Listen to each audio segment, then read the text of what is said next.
네, 하나님께서 오늘 우리에게 주시는 말씀은 고린도전서 15장 10절 말씀입니다. 고린도전서 15장 10절 한 절 말씀, 저 여러분이 같이 합독하겠습니다. 그러나 내가 나된 것은 하나님의 은혜로 된 것이니 내게 주신 그의 은혜가 헛되지 아니하여 내가 모든 사도보다 더 많이 수고하였으나 내가 한 것이 아니요 오직 나와 함께 하신 하나님의 은혜로라. 아멘. 이 모든 것이 하나님의 은혜라. 이 모든 것이 하나님의 은혜라 라는 제목의 말씀을 우리가 오늘 함께 나누길 원하는데요. 일단 먼저 우리 담임 목사님은 지금 홍콩 전도 집회에 참여차 해외에 지금 나가 계십니다. 위에서 계속 기도해 주시고요. 또 한 가지 기도 부탁드릴 것은 우리 랩런트들이 지금 중간고사 기간에 있어요. 이렇게 어른이 되면 시험이 이렇게 안 중요해지는지 저는 정말 몰랐어요. 나이가 이제 40 조금 바로 밑이다 보니까 옛날에는 그게 전부인 줄 알았고, 시험 못 보면 막 인생 망하는 것 같고, 조금 시험 잘 보면 막 인생 대박 날 것 같았는데, 수학은 산수만 잘하면 되고, 영어는 그냥 해외 나갈 거 아니면 솔직히 못해도 상관없더라고요. 근데 그 당시에 있는 우리 랩런트들에게는 시험이 너무나도 중요하고 골리앗과 같은 존재이기 때문에 우리가 기도해 줘야 될 것 같아요. 우리 랩런트들 위해서 시험 잘 봐서 하나님께 영광 돌릴 수 있는 우리 랩런트들 되도록 기도해 주세요. 자, 우리가 어른이 되면은 이렇게 막 과거로 돌아가고 싶잖아요. 저 때로만 돌아갔으면 우리가 내 진짜 잘 살 건데 막 이러잖아요. 근데 제가 고등부 랩런트들을 이렇게 맡고 있다가 한번 이제 책을 좀 이렇게 애들이 뭘 배우나 보려고 좀 책을 받아봤어요. 책을 보는 순간 제가 과거로 돌아가고 싶지가 않더라고요. 너무 두꺼운 책이 몇 권을 가지고 애들이 공부를 하는데 고등학교로는 안 가고 싶다 이런 마음이 드는 거 있죠. 네, 우리나라가 정말 많이 발전했고 정말 잘 사는 나라가 됐는데도 불구하고 청소년 행복지수는 세계에서 최하위더라고요. 청소년뿐만이 아니라 초등학교도 마찬가지예요. 그럼 어른들은 행복할까요? 어른들도 너무나 힘들어서 자살률이 세계 1위고 이혼율 세계 1위에다가 너무너무 심각한 문제가 많죠. 네, 어쩌다가 여기까지 왔는지 모르겠는데요. 우리 고등부 랩런트들 위해서, 우리 중등부 랩런트들 위해서 꼭 기도해 주시고요. 정말 하나님의 은혜로 잘할 수 있도록 그렇게 기도해 주시면 감사하겠습니다. 네, 우리는 지금 말세 시대를 살고 있습니다. 말세 시대라고 하면은 여러 가지 말을 할 수 있을 거예요. 최근에 일본에서 지진이 엄청나게 정말 크게 났잖아요. 사람은 예전보다 많이 죽지 않았지만은 정말 이런 유례가 없을 정도의 큰 지진이 막 연달아서 나고요. 지금 전쟁과 어떤 핍박의 소식들이 자꾸 들리고요. 정말 이 시대에 악한 행동들은 정말 어디까지 갈까 할 정도로 정말 극악무도한 일들이 부모와 자녀 사이에서 자꾸 일어나고 있고요. 그렇게 많은 일들이 일어나는데 또 이단들도 많이 일어나고요. 그런데 말세 시대를 표현하는 말 중에 요즘 시대를 이렇게 말도 하더라고요. 이건 우리나라나 좀 잘 사는 나라에 속하는 말이겠죠. 결핍된 시대다 이런 말을 합니다. 여러분, 우리가 30년 전만 해도 40년 전만 해도 되게 먹을 거 없어서 되게 막 일자리만 있어도 막 감사하고 이랬던 시대가 있는데 불과 20년, 30년 후가 지난 요즘에는요, 너무나 넘쳐나는 시대가 됐어요. 입을 것도 많고요, 신을 것도 많고요, 볼 것도 많고요, 먹을 것도 많고 마실 것도 많고요. 그러다 보니까 자녀들에게 뭔가 결핍보다는 너무나 넘쳐나는 것들을 많이 주게 됩니다. 그러니까 요즘에 무슨 말이 나오냐, 결핍된 시대다 이런 말을 해요. 그래서 어느 신문에 보니까 자녀들한테 이 결핍을 교육시키는 부모들이 있는 거 있죠. 이렇게 사달라 그러면 제깍제깍 사주면 우리는 다 좋을 것 같잖아요. 부족함 없이 막 사주면은 자녀들이 다 잘 될 것 같잖아요. 근데 그렇지가 않다는 겁니다. 그렇게 막 너무너무 쉽게 받고 너무너무 부족함 없이 받아버린 아이들은요, 부족함에서 오는 정말 중요한 것을 배우지 못하는 거예요. 참는 거, 인내하는 거, 기다리는 거, 이런 것을 못 배우니까 사회생활이 안 되는 거예요. 조금만 집안에 있을 때는 다 채워지는데 이제 사회생활 하기 시작하면 친구들 관계 가운데 조금만 자기한테 부족하면 막 그걸 견디지 못하고요. 이렇게 되니까 요즘에 결핍을 교육시키는 시대가 돼버렸어요. 정말 신기하죠? 그래서 결핍에서 오는 자양분이 분명히 있어요. 그래서 요즘에는 심령이 너무 부한 시대가 되어버렸습니다. 근데 성경 말씀에서는요, 우리가 팔복교회로 이름이 시작됐는데 팔복의 첫 번째 복이 뭔지 아십니까? 네, 심령이 가난한 자는 복이 있나니.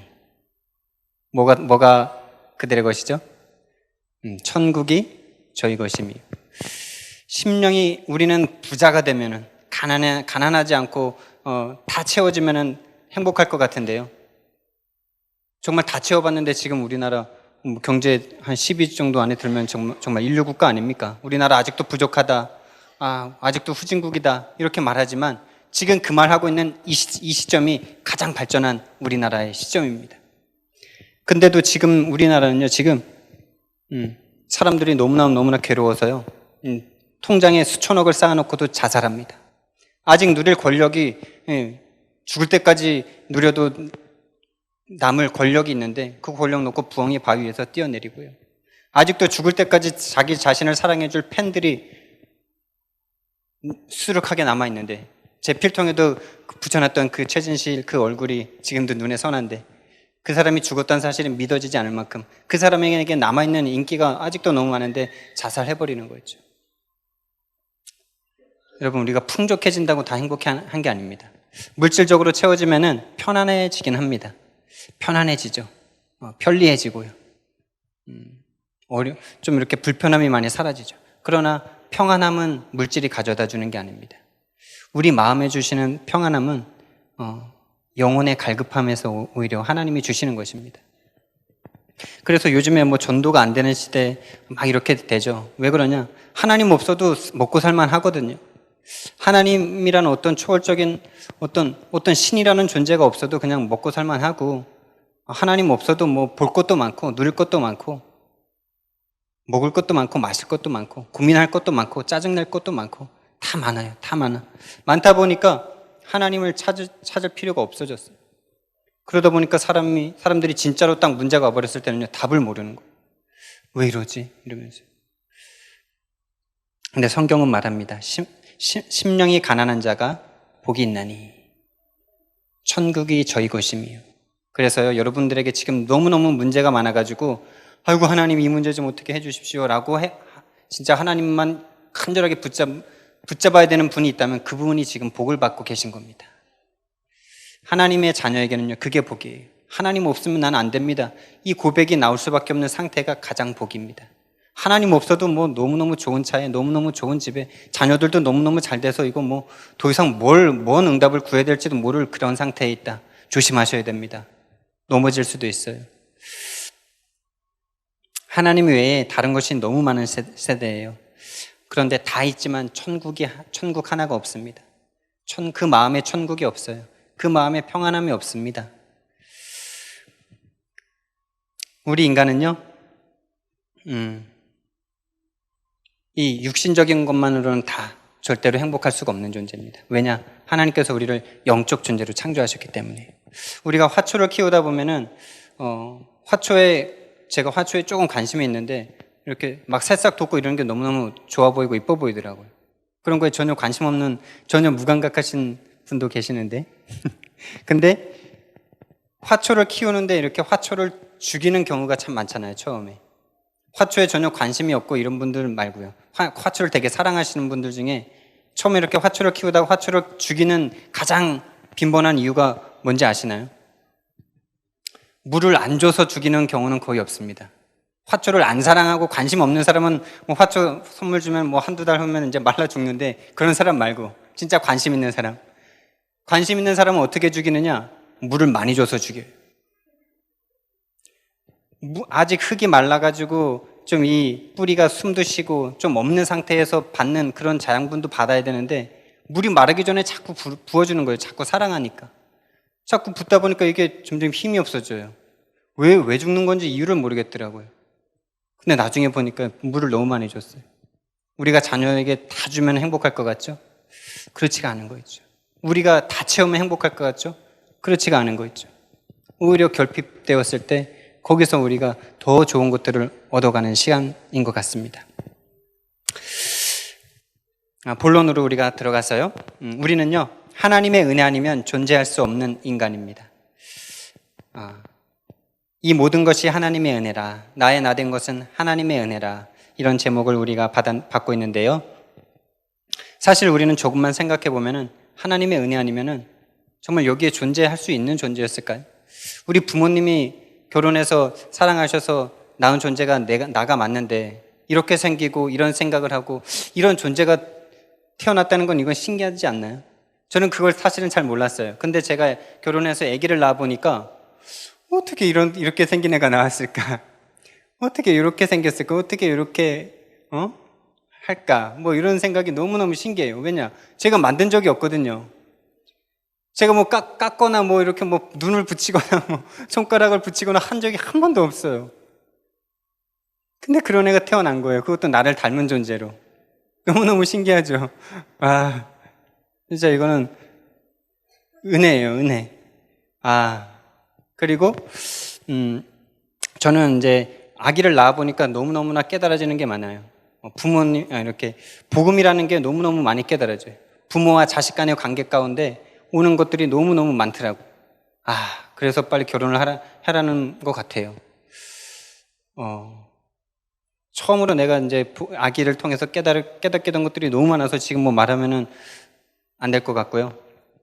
가장 많이 깨달은 것 중에 하나가 처음에 이렇게 아기가 딱 태어나자마자 한 1초 내에 깨달아진 것 같아요. 딱 아기가 태어났는데 그 핏덩이 얼굴을 딱 보는데 자녀가 내가 자녀에게 주는 것보다 자녀가 나에게 주는 게 더 많을 수도 있겠다, 이런 생각이 딱 들었어요. 이렇게 마음이 충만해지는 그 은혜. 이 성경 말씀에 생육하고 번성하고 충만하고 정복하고 다스리라, 여기서 충만이라는 단어가 꼭 열댓 명씩 나서 충만해지라 이것만은 아니구나, 이걸 깨달았어요. 마음이 꽉 차는데 이 세상이 줄 수 없는 충만함이구나, 이런 거.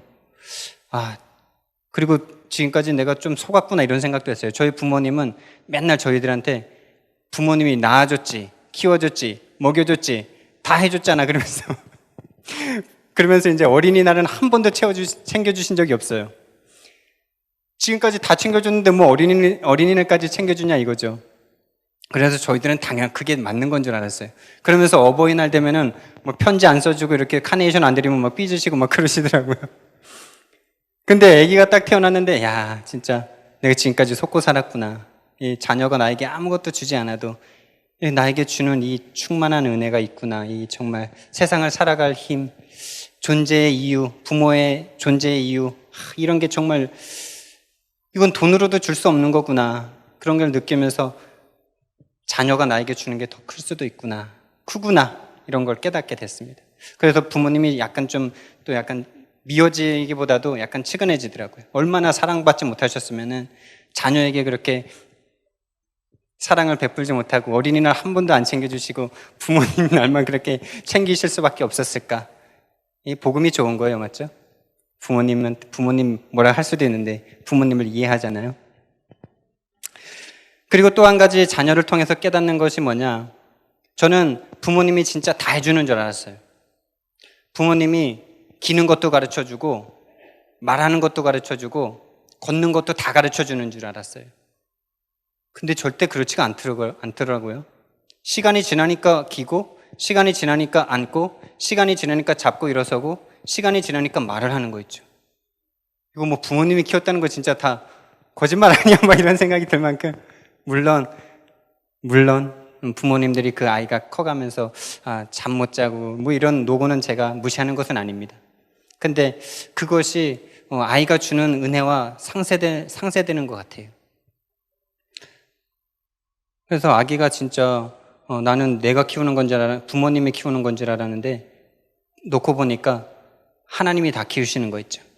그래서 고린도전서 3장 6절 말씀해 보니까 나는 심었고 아볼로는 물을 주었으되 오직 하나님께서 자라나게 하시나니, 이것이 이렇게 새신자 전도에서 한 말인데 이게 우리 자녀 키우는데도 똑같이 적용이 되는 것 같아요.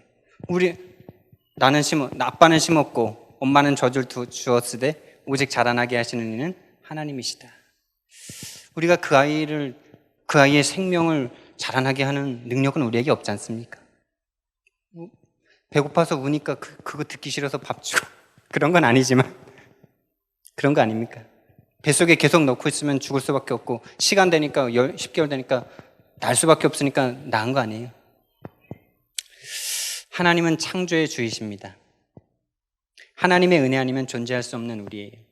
제가 이렇게 장황하게 자식 이야기를 한 이유가 뭐냐? 하나님의 은혜 아니면 우리가 이 땅에 존재할 수 없는 존재라는 사실입니다. 하나님이 창조의 주인이십니다. 창조의 주인이실 뿐만이 아니라 지금도 우주를 운행하고 계시고요. 지금도 우리를 살게 하시고요. 자녀가 이렇게 커가는 것 뿐만이 아니라 우리가 앞으로 남은 인생도 살아가게 하실 분이 하나님이십니다. 내가 이곳에 있을 수 있는 이유도 하나님의 은혜입니다. 어쩌다가 우연찮게 이곳에 온 것이 아니고 하나님의 절대적인 계획과 은혜 가운데. 저는 예전 교회로 올 때 솔직히 이런 계획은 몰랐죠. 하나님이 어떤 계획을 가지고 계실까 사실 그런 기대도 못하고 왔어요. 그때는 나는 너무 힘들고 정말 한 7년 동안의 부교육자 생활 가운데 너무나 나 자신에게 이렇게 많이 실망되고 이렇게 메시지에서 나오는 그런 역사들과 내가 너무나 먼 나 자신을 보면서 야, 나는 안 되나 보다 이런 생각 많이 하다가 진짜 이제 딱 졸업을 하고 나서 전적으로 내가 주의 일만 해야 되는 시간표가 딱 왔는데 못 하겠더라고요. 야, 너무너무 힘들다. 야, 이거 나는 안 되는 존재인가 보다. 나는 이 일을 하면 안 되나 보다. 막 이런 생각을 하고 있었는데 하나님이 이 교회로 오게 하셨어요. 이 교회로 올 때 저는 진짜 하나님의 원대한 계획, 여기 가서 결혼도 하고 자식도 낳고 막 차도 사고 집도 사고 다 해야지 막 이런 계획을 갖고 온 게 절대 아니고요. 이 교회에 와서 나는 1년만 버티다가 나 아무 증거 없으면 나는 끝낸다 내가 이런 생각으로 제가 왔거든요. 근데 이 교회에 와서 하나님이 부인을 주신 게 아니고 부인 이전에 주신 게 있어요. 내가 그렇게 나 자신 때문에 낙심했던 나를 보게 하시더라고요. 야, 그래, 네가 그렇게 해보니까 안 되지. 그러면서는 그 계속되는 낙심 가운데 주인이 바로 나였다는 사실이 보여졌어요. 내가 오직 예수 한다라고 하면서도 오직 예수를 사용하고 있는 나였더라고요. 오직 예수를 나의 어떤 앞으로의 축복을 받기 위한 그 예수를 잡아서 24시간 동안 열심히 뛰면 내 인생 펼쳐지겠지 하는 그런 마음으로 예수를 잡고 있었더라고요. 그게 난 오직 예수인 줄 알았어요. 24시간 동안 열심히 하나님을 위해서 일하면 그게 오직 예수인 줄 알았습니다. 근데 하나님은 그런 오직 예수 안 받으시더라고요. 그런 노력, 그런 헌신, 그런 사역, 하나님 그런 일 한 사람 많다 이러시더라고요. 그러면서 나는 그때 내가 처음으로 제가 쓰레기라는 사실을 깨달았습니다. 내가 뭐 많은 죄를 지었기 때문에 뭐 많은 죄도 지었는데 그런 것 때문이 아니라 진짜 예수 아니면은 이 인간이 자꾸 하나님 되려고 하는 이 죄악을 가질 수밖에 없구나. 이게 그때 깨달아지면서 오직 예수라는 게 다시금 깨달아졌어요. 그러니까요, 내가 거기서 살아나는 거였죠. 그때부터 하나님의 축복과 응답이 시작되는데 결혼의 문도 열리고요. 많은 것들이 열리더라고요. 두 번째, 우리에게 복음을 주신 하나님의 은혜입니다. 우리나라는요, 귀신에게 종노릇 했던 민족이 100% 귀신에게 종노릇 했던 민족입니다. 류광수 목사님이 맨날 우리 불신자들 100% 귀신에게 잡혀있다 그럴 때 저는 옛날에 그거 좀 안 믿었었거든요.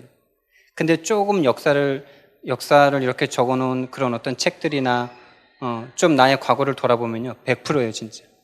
100%, 200%, 300%입니다.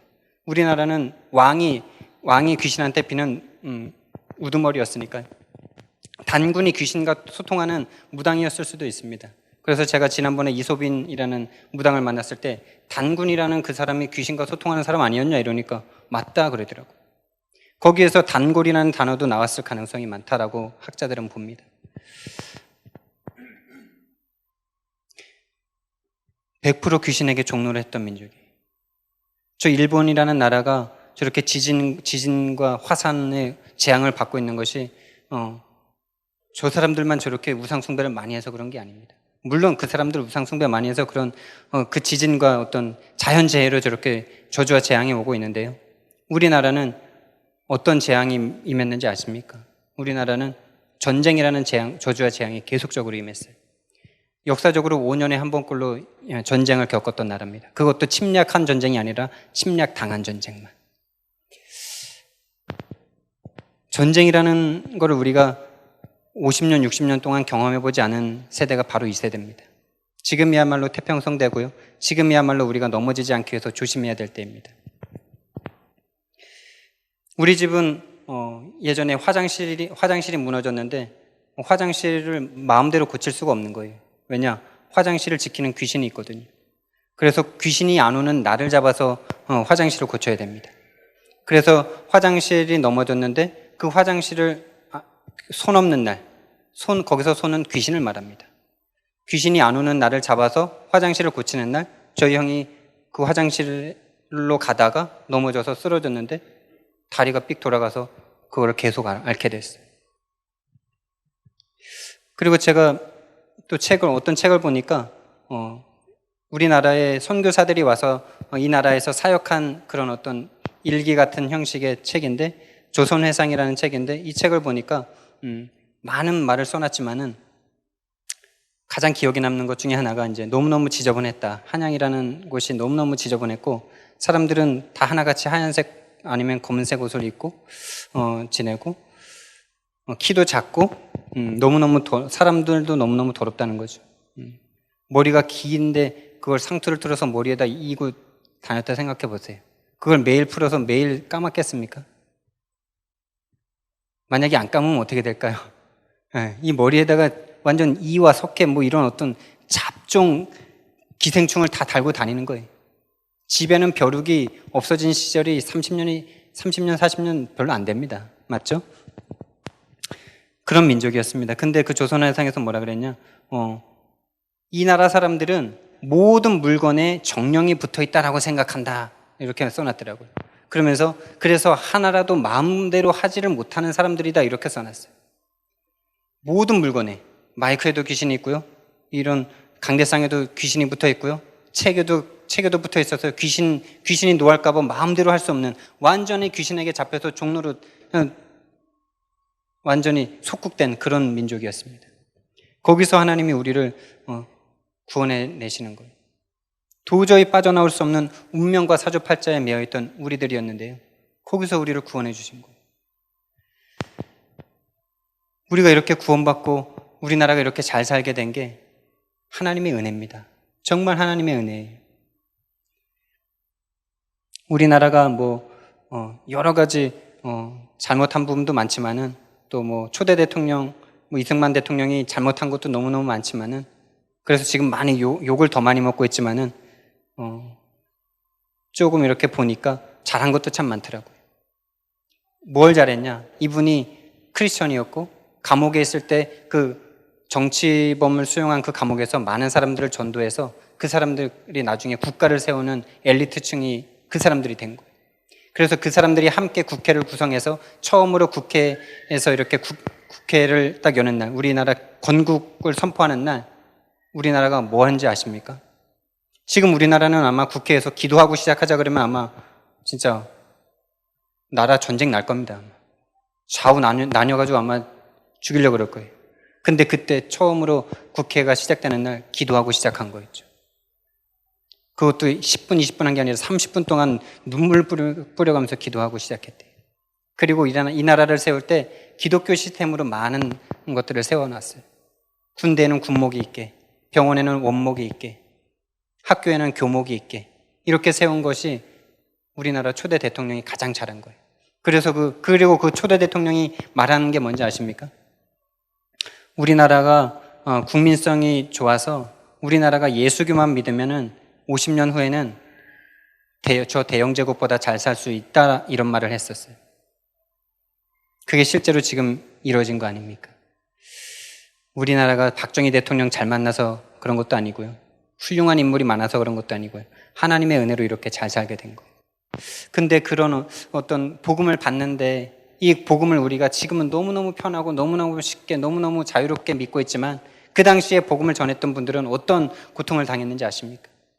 예수 믿는다는 이유로 예수를 전하러 왔던 최초의 선교사 토마스 선교사는 항구에서 목 잘려 죽으면서 성경책 한 권 남기고 죽었고요. 수많은 선교사들이 그 더러운 땅에 와서 선교하는데 얼마나 전염병들이 많겠습니까? 그 전염병에 걸려가서 죽은 사람들도 많고요. 제가 읽었던 책에 닥터 제임스 홀이라는 분은 의료 선교사로 들어왔는데 이분이 이제 평양에서 막 사역을 하시다가 청일 전쟁이 난 거예요. 전쟁이 나면은 그 당시에 뭐 시체를 뭐 마음껏 치웁니까? 잘 어떻게 하지도 못하잖아요. 그러니까 그러면 어떻게 되죠? 그 시체가 썩으면서 전염병이 돌아요. 그러면서 그 말라리아에 걸려서 그 닥터 제임스 홀이 젊은 나이에 30 몇 세에 죽어버리는 거였죠. 그러면서도 뭐라고 고백하냐? 내가 이 복음을 이 민족에게 와서 전한 것으로 난 너무너무 감사한다. 이렇게 고백하는 거였죠. 그리고 그 당시 그렇게 돌아가실 때 뱃속에 둘째 아기를 남겨놓고 죽으셨어요. 첫째는 아들이었고 둘째는 딸이었는데 미국에 가서 이제 그 사모님이 아기를 낳아서 3살 때쯤 다시 들어오신 거예요. 한국 선교 계속 하시겠다고. 조선 선교 계속 하시겠다고. 근데 들어오자마자 웬일입니까 이게. 이질에 3명이 다 걸려버린 거였죠. 이질은 물이나 이런 게 오염돼서 오는 거 아닙니까? 근데 셋 중에 그 막내가 제일 심각한 거예요. 막 고열이 올라가고 토하고 설사하고. 그래서 이제 이분도 여의사인데 이분이 이제 그날 아침 상황을 일기 형식으로 이렇게 딱 보고서 형식으로 써놓은 게 있어요. 아침 6시 아기가 점점 고열이 올라갔다. 그래서 해열제 주사를 줬다. 그리고 7시 아기가 조금 괜찮아지는 것 같아서 오빠가 사탕을 물렸는데 너무 맛있게 빨아먹었다. 아침 8시 아기가 점점 보채고 숨이 가빠진다. 8시 30분 아기가 내 품에서 영원한 하나님의 품으로 갔다. 이런 글을 써놓은 거 있죠. 여러분 이 정도 되면 우리 하나님 원망 안 하겠습니까? 하나님 일하겠다고 그 좋은 땅 버리고 이 가난한 나라, 이 더럽고 참 부족한 이 민족에게 와서 핍박받고 죽임당할 위기 속에서 남편과 딸을 잃었는데 얼마나 가슴이 미어지겠어요. 돌아가고 싶지 않겠습니까? 근데 그 아들까지 여기 남아서 이 나라를 끝까지 선교하고요. 그런 책들을 남긴 거 있죠. 그 핏값으로 우리가 구원을 받은 거예요. 복음은 여러분 그 정도입니다. 그 정도의 가치예요.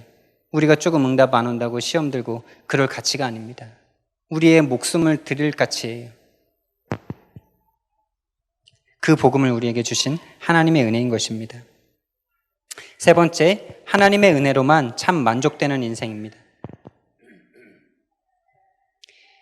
우리는요, 진짜 전쟁의 폐허 속에서 60년 만에 세계 인류 국가로 지금 들어서고 있어요. 그러면서 우리나라 많은 사람들이 믿었던 것이 우리가 먹고 사는 문제 해결하면 우리나라 행복해질 거다 이렇게 생각했습니다. 근데 지금 너무너무 잘 먹고 잘 사는데도 불구하고 이 나라는요 행복지수는 절대 올라가지가 않았어요. 오히려 청소년들은 너무너무 죽겠다고 아우성입니다. 공부 조금 떨어지면요 자살해버립니다. 좀 사업에 실패하면 다시 시작하면 되는데 그것 때문에 자살해버리는 나라가 돼버렸습니다. 근데 지금도 우리나라는요 자꾸 이 경제 문제, 이 사회의 문제가 뭐 때문이냐 그러냐면 자꾸 먹고 사는 문제 요거밖에 찾질 못해요. 근데 우리나라는 진짜 뭐 그 당시에 비하면 몇십 배로 잘 사는데 지금 왜 이렇게 안 행복할까요? 그러면은 우리보다 조금 더 잘 사는 사람들은 정말 행복할까요? 우리보다 돈을 정말 마음껏 쓰는 사람, 마음껏 뭐 타고 싶은 차 타고 사고 싶은 사고 싶은 집에서 살고 이런 사람들은 정말 행복할까요? 제가 지난번에 올라왔을 때 마커스 페르손이라는 스웨덴 청년을 한번 얘기했었죠. 이 사람이 빈민가에서 태어나가지고요 너무너무 불쌍하게 아빠 알코올 중독, 엄마 마약 중독 이러다가 서로 이혼하고 아빠랑 사는데 아빠 감옥 갔다 와서 또 자살해버리고 이 정도면 뭐 삶 포기하고 싶지 않겠습니까? 그런 데서 어떻게 개천에 욕 나겠어요? 근데 진짜 개천에서 욕 나버린 거 있죠. 이 사람이 게임을 하나 개발했는데 이게 너무너무 막 사람들이 좋아하는 거예요. 그래서 이거를 마이크로소프트사에 팔아버렸는데 2조 8천억 원을 벌어버린 겁니다. 상상이 됩니까? 2조 8천억 원. 2억 8천만 줘도 난 진짜 너무 좋겠는데 2조 8천억 원. 이거 뭐 상상이 안 되는 숫자죠. 평생을 쓰고 제가 그때 계산해보니까 하루에 2억씩 쓰면은 거의 쓰든가 그랬던 것 같아요. 하루에 2억. 근데 이 사람이 그렇게 빈민가에서 살아가지고 성공하다 보니까 그 한이라도 풀듯이 돈을 막 물쓰듯이 쓰는 겁니다. 760억짜리 집을 사버리고 맨날마다 사람들을 초대해서 진짜 성경에 있는 그 부자처럼요. 매날마다 잔치를 하는데 이 사람이 신문에 기사가 실렸는데 뭐라고 실렸냐? 나는 지금 너무너무 외롭다. 내가 지금 무언가를 더 위해서 노력해야 될 어떤 의욕도 다 상실해버렸다. 지금 나에게 오는 사람들을 믿을 수가 없다. 사랑하는 사람도 나를 버리고 떠났다 이러면서요. 지금 그 어느 때보다도 불행하다 이렇게 말하는 거였죠. 여러분, 그런데도 우리는 2조 8천억 원이 좋죠. 우리 사람은요, 채워도 만족이 안 돼요. 왜 안 되는지 아십니까? 하나님이 우리 사람을 창조하실 때 천하보다 귀한 존재로 창조하셨기 때문에 그래요. 여러분 한 명 한 명이 이 우주 전체와 하나님이 바꾸자, 누군가 뭐 하나님한테 그런 딜을 한다 했을 때 절대로 안 바꿀 만큼 귀한 한 분이십니다. 그래서 한 영혼이 주께로 돌아오는 것이 천하가 돌아온 것만큼 기쁘다 이렇게 말씀하죠. 여러분의 가치가 그 정도 가치입니다. 만약에 여기 딱 한 분이 여기 다 안 계시고 딱 한 분만 계시는데 그분이 죄를 지어서 지옥 갈 거다. 그럼 하나님은 그 한 분을 위해서 예수 그리스도를 보내실 분이십니다. 왜? 그 한 사람이 천하보다 크기 때문에. 천하보다 크기 때문에 천하를 다 얻어도 채워지지가 않는 거예요. 그것이 우리의 창조 원리인 것입니다. 뭐 자녀 얘기를 자꾸 해서 죄송한데 제가 이제 결혼을 하니까 너무너무 좋더라고요. 그동안은 제 이름으로 뭘 사본 적이 별로 없어요. 제 이름으로 뭔가 사인해 본 적도 없고 인감도 별로 필요 없는 인생이었어요. 근데 결혼을 하니까 집이 필요하고 뭐 집이 필요하다 보니까 인감물 도장을 파야 되고 내 이름으로 집을 사는데 물론 이제 빚으로 샀어요. 빚으로 3분의 2가 빚입니다. 근데 어쨌든 이제 그게 더 싸게 먹힐 것 같아서 빚으로 사는데 그래도 내 이름으로 뭔가 내 땅이 7평이 생기더라고요. 7평. 처음으로 내 이름으로 이 국가에 내 거다 하고 딱 등록되는 순간이 너무너무 좋더라고요.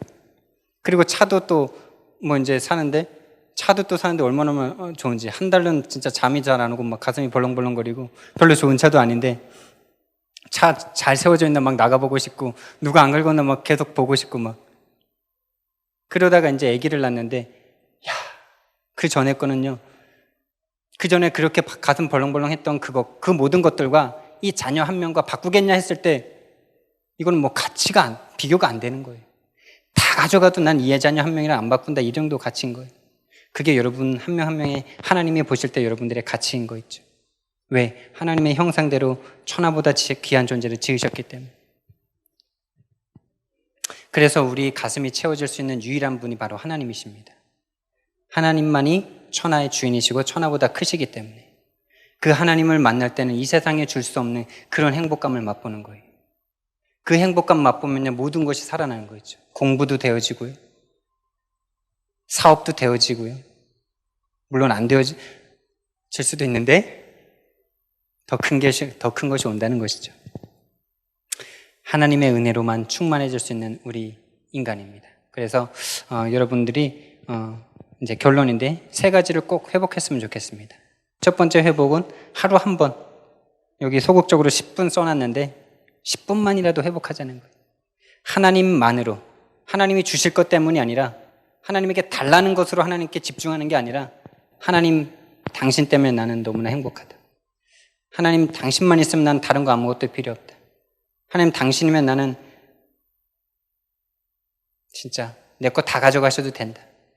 이 정도의 어떤 하나님과 나만의 어떤 교제의 시간, 하나님으로 충만해지는 시간, 그 시간 10분만 회복해 보십시오.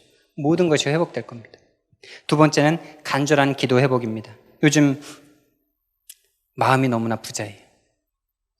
믿는 사람들도 너무나 마음이 부자입니다. 마음이 부자라는 게 좋은 게 아니고 심령이 너무 부자가 돼가지고 하나님이 아니어도 괜찮은 성도들이 너무 많아요. 하나님이 은혜 안 주셔도 뭐 살만해. 하나님이 은혜 안 주셔도 뭐 내 걸로 할만해. 그러니까 별로 간절함이 없어요. 하나님께 간절한 기도를 우리가 회복해야 됩니다. 하나님의 은혜 아니면 난 살 수 없는 존재입니다. 하나님의 은혜 내려주시지 않으면 난 1분 1초도 살 수 없는 존재입니다. 예배 때마다 그 기도를 회복하세요. 예배 오실 때마다 난 오늘 하나님 앞에 은혜 받지 못하고 가면 난 안 됩니다. 하나님 은혜 꼭 주셔야 됩니다. 이 기도를 꼭 회복하시길 바라고요. 세 번째로 감사 회복인데요. 이 모든 것이 하나님의 은혜라. 이 모든 것이 하나님의 은혜입니다. 제가 지금 여기서 살아있는 이유, 제가 지금 여기에 서 있을 수 있는 이유, 제가 여기서 여러분들을 바라볼 수 있는 이유, 제가 여기서 이렇게 여러분들에게 부족하지만 설교할 수 있는 이유, 여러분들이 이곳에 앉아서 하나님의 말씀을 들을 수 있는 이유, 하나님의 은혜입니다. 그 감사를 회복하는 저와 여러분들이 되기를 예수님 이름으로 축원드립니다. 사랑의 하나님, 은혜와 사랑을 감사를 드립니다. 이 모든 것이 하나님의 은혜임을 고백합니다. 우리가 이곳에 앉아서 하나님께 예배드릴 수 있는 것도, 우리가 정말 나라는 존재가 이곳에 이렇게 앉아서 하나님 앞에 정말 은혜를 사모하며 아멘 아멘 할 수 있는 것도 모두가 하나님의 은혜인 줄 믿습니다. 내가 살아 숨쉬는 것도 하나님의 은혜인 줄 믿습니다. 나의 자녀들과 나의 가족들이 있는 것도 하나님의 은혜인 줄 믿습니다. 모든 것이 하나님의 은혜인 줄 믿사오니 나에게 은혜를 회복시켜 주시고 간절한 기도가 회복되게 하여 주시옵소서. 감사드리며 예수님 이름으로 기도드렸습니다. 아멘.